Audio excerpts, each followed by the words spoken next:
राधे राधे मित्रों। तो मित्रों, आप लोग राधा कृष्ण के अपकमिंग एपिसोड में देखेंगे कि मित्रों, वीडियो शुरू करने से पहले अगर आप हमारे चैनल पे नए हैं और अगर अभी तक आप लोगों ने हमारे चैनल को सब्सक्राइब नहीं किया तो चैनल को कर लीजिएगा सब्सक्राइब और बेल आइकन को प्रेस कर दीजिएगा, जिससे कि हमारी नई वीडियो का नोटिफिकेशन आपको मिल जाए। तो मित्रों, होता यूँ है कि कृष्ण जी कहते हैं, वाह, आज तो अत्यधिक आनंद का अनुभव हो रहा है।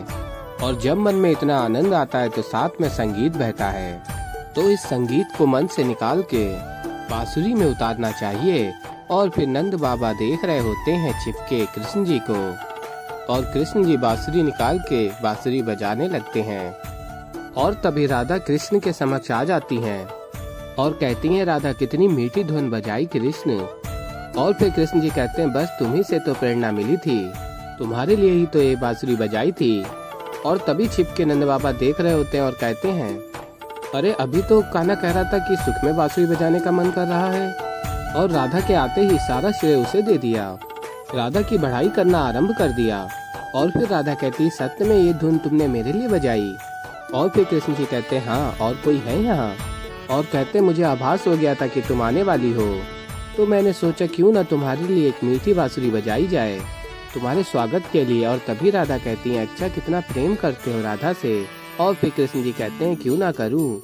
और फिर मित्रों, आप लोग आगे देखेंगे कि बलराम दाऊ गुरुदेव से कहते हैं, क्षमा कीजिएगा गुरुदेव, क्या है ना, हम सभी योद्धा हैं, तो कपड़े धोने का इतना अभ्यास नहीं है, किंतु फिर भी हम प्रयास कर रहे हैं।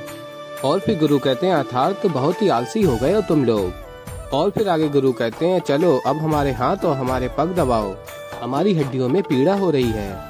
और फिर बलराम दाऊ कहते हैं, अवश्य गुरुदेव, आपकी सेवा करना तो हमारा परम सौभाग्य है। और कहते हैं, किंतु अभी हम इतनी लंबी यात्रा से आए हैं और युद्ध करने के पश्चात हम कहीं रुके भी नहीं और सीधे आपके आश्रम में आ गए, और आते ही अनेकों सेवाओं में लग गए और भोजन करने का समय ही नहीं मिला। यदि आपकी सेवा से पूर्व थोड़ा भोजन बालकों को मिल जाता तो आपकी सेवा करने का आनंद 2 गुना हो जाता। और तभी गुरु कहते हैं, भोजन? कैसा भोजन? और कहते हैं, आज आश्रम में कोई भोजन नहीं बना है, यहाँ सभी ऋषि मुनियों का उपवास है।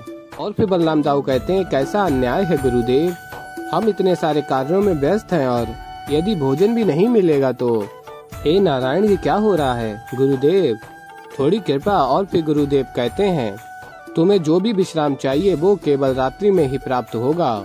चलो अब हमारे पैर और पीठ दबाओ, हमारे क्रोध को मत ललकारो। और फिर बलराम दाऊ कहते हैं, जैसा आप कहेंगे वैसा ही हम करेंगे गुरुदेव। और फिर मित्रों, आप लोग आगे देखेंगे, कृष्ण जी कहते हैं, अरे मेरी प्यारी गोपियों, मुझे कहाँ ले जा रही हो?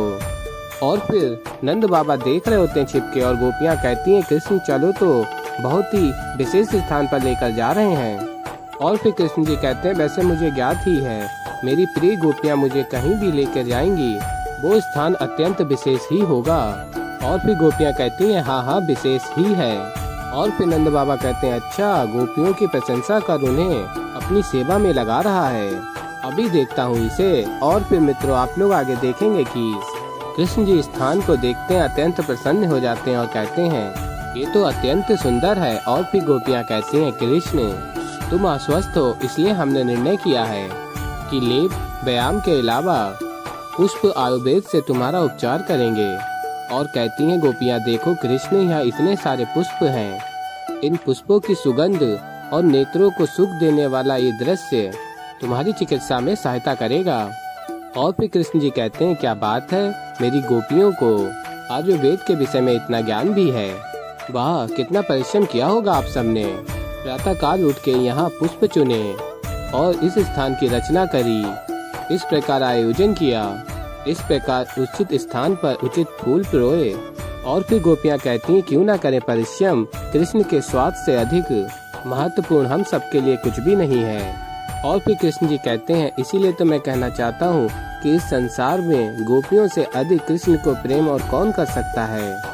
और फिर तभी नंद बाबा कहते हैं, अरे कितना नटखट है रे तू कान्हा, जो यशोदा को कहा, राधा को कहा, वही सब तू इन गोपियों को कह रहा है।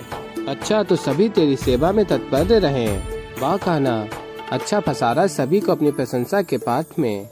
और फिर मित्रों, आप लोग आगे देखेंगे कि शाम निषाद प्रद्युम्न और बलराम दाऊ सेवा कर रहे होते हैं गुरु जी की। और बलराम दाऊ सेवा करते करते उन्हें निंद्रा आ रही होती है और तभी गुरु कहते हैं बलराम ये सोने का समय नहीं है, सेवा का समय है, सेवा करो। और फिर आगे आप लोग देखेंगे कि गुरु सो जाते हैं और तभी बलराम दाऊ कहते हैं शाम, निषाद, प्रद्युम्न और बाहर आ जाते हैं। और फिर बलराम दाऊ बाहर आके कहते हैं सर्वप्रथम हम कान्हा के विश्राम को भंग करेंगे। अकेले अकेले बहुत सुख भोग रहा है ना वो वृंदावन में, अब उसके दुखी होने का समय आ गया है। और फिर प्रद्युम्न कहता है काका श्री पर हम यहाँ से कर भी क्या सकते हैं। और फिर बलराम दाऊ कहते तुम देखते जाओ प्रद्युम्न मैं क्या करता हूँ। और फिर मित्रों आप लोग आगे देखेंगे कि संदेश वाहक नंदलाल जी से कहता है मैं सांदीपनी आश्रम से बलराम जी का संदेश लेकर आया हूँ। और फिर नंदलाल जी कहते हैं मेरे बलराम का संदेश लाओ शीघ्र ही दो। और फिर संदेश को पढ़ते हैं और बलराम ने संदेश लिखा हुआ होता है कि पूज्य पिताश्री कृष्ण उच्च कोटि का कुटिल और निर्दयी भाई है। उसने हमें यहाँ गुरु सांदीपनी और उनके 100 से अधिक ऋषियों की सेवा में फंसा दिया है। हम यहाँ पानी भर रहे हैं, कपड़े धो रहे हैं और हम सब कुटिया की साफ सफाई कर रहे हैं और इतना अधिक परिश्रम करने के पश्चात भी हमें भोजन तक नहीं मिल रहा है पिताश्री। हम यहाँ बहुत बुरी तरह से फंस चुके हैं और मुझे पूर्ण विश्वास है कान्हा वहाँ उत्सव ही मना रहा होगा, सभी से अपनी सेवा ही करा रहा होगा। पिताश्री कान्हा ने जो हमारे साथ किया है वो बहुत अनुचित है और उसके इस कपट को आपको सबके समक्ष लाना ही होगा। उसने हमारे साथ जो किया है उसका दंड उसे आपको देना ही होगा पिताश्री। आपका प्रिय और इस समय अत्यंत ही दुखी ज्येष्ठ पुत्र बलराम। और फिर आगे आप लोग देखेंगे कि नंदलाल जी कहते हैं ये तुमने उचित नहीं किया कान्हा, अपने बड़े भाई के साथ इतना बड़ा अन्याय। यहाँ स्वयं दिव्य भोग भोग रहे हो और वहाँ बलराम कपड़े धो रहा है, पानी भर रहा है। नहीं कान्हा, कदाचित सही नहीं किया तुमने। बलराम सही कह रहा है, कान्हा का तो भेद अब खुलना ही चाहिए। और फिर मित्रों आप लोग आगे देखेंगे कि सभी लोग कहते हैं भागो बानर राक्षस बाहर आ गया और कहते हैं बानर राक्षस भोजन में हमारे इतने सारे बैल भी ले गया।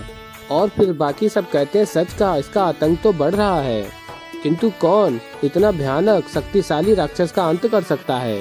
और फिर कुछ लोग कहते हैं हमारे गांव के पास ही तो इस बानर राक्षस जितनी असुरी छिपकली थी उसका किसी ने अभी कुछ समय पूर्व अंत किया है।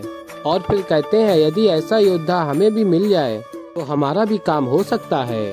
तो ऐसे ही मित्रों आगे और भी बहुत कुछ देखेंगे आप लोग। तो अभी के लिए इस वीडियो में इतना ही। तो मित्रों अगर आप लोगों को हमारी वीडियो पसंद आई हो तो वीडियो को कर दीजिएगा लाइक, चैनल पे नए हैं तो चैनल को कर लीजिएगा सब्सक्राइब और बेल आइकन को प्रेस कर दीजिएगा जिससे कि हमारी नई वीडियो का नोटिफिकेशन आपको मिल जाए। तो मित्रों मैं मिलता हूँ जल्दी एक नई वीडियो के साथ, तब तक के लिए राधे राधे।